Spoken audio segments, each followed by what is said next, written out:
অনেক দিন পরে একটা লং ভিডিও বানাচ্ছি। আসল কথা অনেক দিন হয় ভিডিও বানাচ্ছি না। অনেক দিনই হয়ে গেছে, জানি না আমার চ্যানেলটার কি হালচাল হয়েছে। শর্ট ভিডিও মাঝে মধ্যে বানাইতাম, কিন্তু লং ভিডিও অনেক দিন ধরে বানাচ্ছি না। আসসালামু আলাইকুম, আমি মেঘলা ঢাকা থেকে বলছি। আপনারা সবাই কেমন আছেন? আল্লাহর রহমতে অনেক ভালো আছি। আজকে ঘরের টুকিটাকি কাজ করব, সেটা নিয়েই আজকের ভিডিওটা।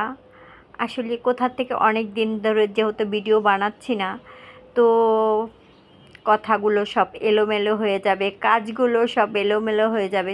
যদি কখনো ভুল ত্রুটি করে থাকি, ক্ষমার দৃষ্টিতে অবশ্যই দেখবেন। আর অবশ্যই কমেন্ট করে জানাবেন যে আমার কোথায় ভুল আছে, কোথায় ভুল নাই। সেটা অবশ্যই জানালে নিজের ঘরের মানুষ মনে হবে। আর এই তো আজকে সকাল থেকে উঠেই প্রথম আমি এই যে আমার কাপড়গুলো মেশিনে দিয়ে আজকে ওভেনের যে ওখানে নিচে অনেক ধুলাবালি জমে গেছে, ওগুলা আজকে পরিষ্কার করব। আর যেহেতু অনেক দিন ধরে ওভেনটা পরিষ্কার করা হয় না, তো এই তো ওভেনের যে আমি যে ছোট ছোট আমার কাপ টাপ যা আছে এগুলো সব গুছিয়ে সুন্দর করে ধুয়ে কিছুক্ষণ রেখে তারপর আবার সব কিছু ওভেনে সুন্দর করে গুছিয়ে রাখবো। আর আসল কথা কি, কাজ করতে তো ভালোই লাগে। আর আমার এমনিতেও কিছুদিন পরপরই আমি এমনিতে পরিষ্কার করি, বাট ওরকম ময়লা নাই। তারপরও চিন্তা করলাম আজকে ওভেনের একটা একটু পরিষ্কার করা দরকার। তো এই কারণে ওভেনের একটা পরিষ্কার করলাম। আর আরও কিছু কাজ করব, কিছু গাছ দিয়েছিলাম বারিন্দায়, ওগুলো নিয়ে আসবো, ওগুলো নিয়ে আইসা ওগুলো গুছিয়ে রাখবো। আর এই তো একা একা কাজ করছি।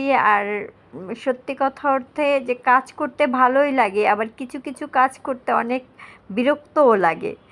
যেমন এই যে ওভেনের গ্লাস ক্লিনার দিয়ে পরিষ্কার করতে, এটার ভিতরে আসল কথা এই ওভেনটা আমি অনেক দিন হয়েছি ইউজ করা ওরকম হয় না, তারপরও অনেক ধুলাবালি জমে যায়, অনেক কিছু মানে মানে বেশিরভাগই হলো ধুলাবালি জমে, এমনিতে অনেক কিছু না। আর এই যে উপরে আমি এগুলো সব চাপায় এটার উপরে রেখে রেখে সব গুছিয়ে রাখছি। কাজ সেটা তো করতেই হবে। আর জানি না কথাতে জড়তা অবশ্যই আসবে, কেন অনেক দিন ধরে যেহেতু ভিডিও বানাচ্ছি না, লং ভিডিও, তো অনেক দিন পরে বানাচ্ছি, সেই কারণে কথা ওরকম ঠিকভাবে বলতে পারতেছি কিনা সেটা এখনও বুঝতে পারতেছি না। আর এই তো ঘরটা গুছিয়ে নিলাম। আগে আমার ওভেন র্যাকটা, আমার ডাইনিং টেবিলটা আগে গুছিয়ে, তারপরে ফ্রিজের উপরটা গুছিয়ে ওগুলো সব সুন্দর করে রেখে এখন যাব আমার যে বেডরুম, সেটার আজকে পর্দা ওগুলো উঠাবো। আর আরেকটা চাদর ওখানে বিছিয়ে দিব। তারপরে হলো এই তো আমি একটুখানি গোছানোর পরে একটু দেখতেছি সব ঠিকঠাক আছে কি না। তো দেখতেছি না, সব ঠিকঠাক আছে। আর এই তো আমার রুমের পরিষ্কারের জন্য, আর এই কাচের চুলাটাও আমি ইউজ করি না। আসল কথা কি, যখন আমার অনেক সময় সিলিন্ডার, ঢাকা শহরে আমরা যেহেতু থাকি, সিলিন্ডারের সমস্যা হলে তখন মানে এই কাচের চুলাটা আমি ইউজ করি। আর যখন আমার মানে দরকার না লাগে তখন আমি ওরকম ইউজ করি না। মাঝখানে তো সিলিন্ডারের অনেক দাম ছিল, তখন এই কাচের চুলটা নিয়েছিলাম, কিন্তু কিছুদিন ইউজ করছি, তারপরে দেখলাম বিল তো মাশাআল্লাহ অনেক বেশি আসে। তো এটাকে বললাম যে না বাবা, তুই ঘুমায় থাক। আর এই তো আমার আম্মু এদিক দিয়ে নিয়ে আসছে শাপলা। তো আজকে চিন্তা করলাম শাপলা দিয়ে চিংড়ি মাছ রান্না করব।